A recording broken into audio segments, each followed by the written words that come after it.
Pwede na po. Ako, pangalan ko Adelina Lorisca, taga-Salog, Sorsogon. Saan nagpauli ako, hali ako sa Cavite. Bago nun ang til ko, ininatil ko na yun. Inospital ako, 3 araw. Tapos, paglabas ko sa ospital, nakausap ko yung pamangkin ng asawa ko. Itinurit sa akin na green bag po. Ito, na product na ito. Tapos, pagpunta namin, hindi tinuro sa akin, pinuntahan ko agad. Tapos, pagpunta ko, di pinainom ako nito, simula ng Martis and Maybe.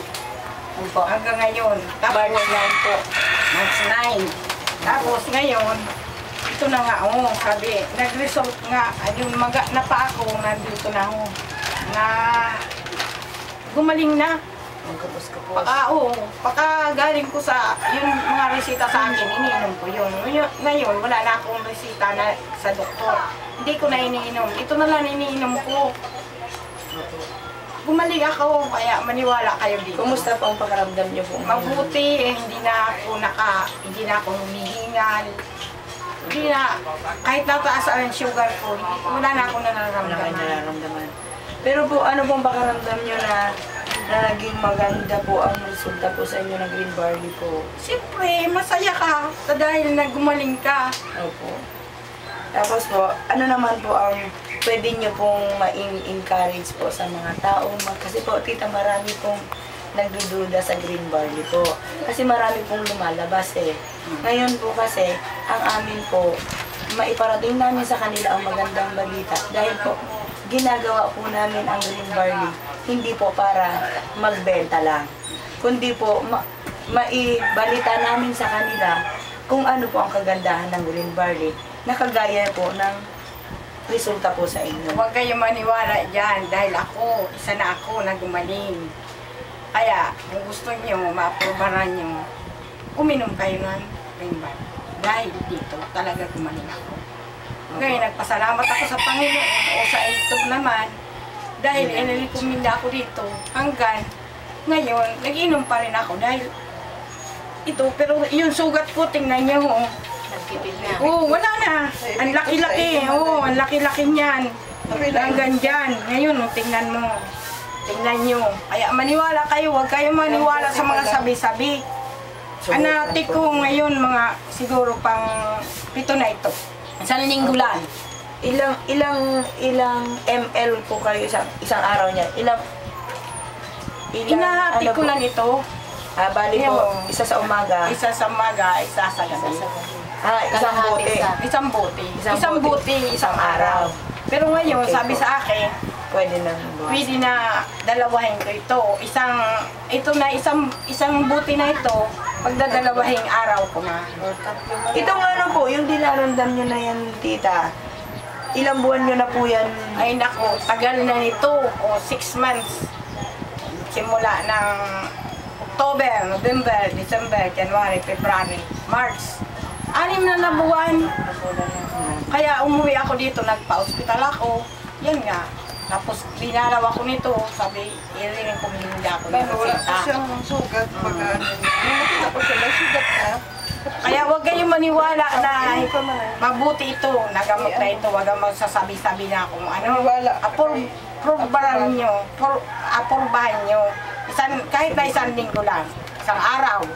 Dahil nung isang araw, pakainom ko nito, parang ang ganda na ng pakiramdam ko. Sa gamot po, Teya, na iinom mo na batog sa October, wala kang naanoan, nagkupos ang pain mo. Wala talaga. Pero siyempre, nag-inom ako, maintenance. Sabi nga sa akin, hindi daw nagkukuha sa akin, hindi daw ako nag-maintenance ng gamot. Naku, Diyos ko, dami ng gastos ng anak ko. Dito na lang. Kaya nandito ko ngayon, bibili ulit ako dahil uwi ako sa sa Cavite ngayon. Ang bukas. Niyan po, Teya, aga pa ka mo bulong na nino? Ay, hindi pa ka mo na bulong? Wala na. Kaya nga ni, wala na ako. Nagkani naman ako. Ano yan ako? Dahil ako nagpabakal, sabi nga ni mister ko, ano nga yan, mabakal nga yan. Mabakal gihapon ko nung sangasita. Sabi ko, nanay, wala akong pambakal. Pero yun na, nagbakal ako sa di. Kaya, pumili na ako nito, maniwala kayo dito dahil gumaling ako. Ang ginigibo mo, Tia, sa tiil mo, na nag-push out yan. Anong gigibo mo sa para Antuda ko sa di, kinukuha ko dyan, ho. Tapos inahaplas ko dyan, ho. Kaya nagtaka sila, bakit daw ko Nasasayang baga. Nasayang pati mukha ko, yan ho, pumuti nga. Guminayan pa. Oo. Tapos palagi nakangiti. Kaya sabi ng mga kaibigan ko, bakit nakangiti ka na ngayon? Dahil dito nga, wala na akong problema. Gumaling na siya. Gumaling na. Tapos, yan ang makikita niyo sa kawan. Wala na yan. Nagputi na. Pumutik na. Tapos hugas mo pa manay sa sugat mo. Oo, yan. Ang powder, binubudburan mo yung bilas mo. Ayun, nalit-lit na. Dito na lang kayo magkuhan. Dito na lang kayo magkuhan sa akin, maniwala. Bago talaga.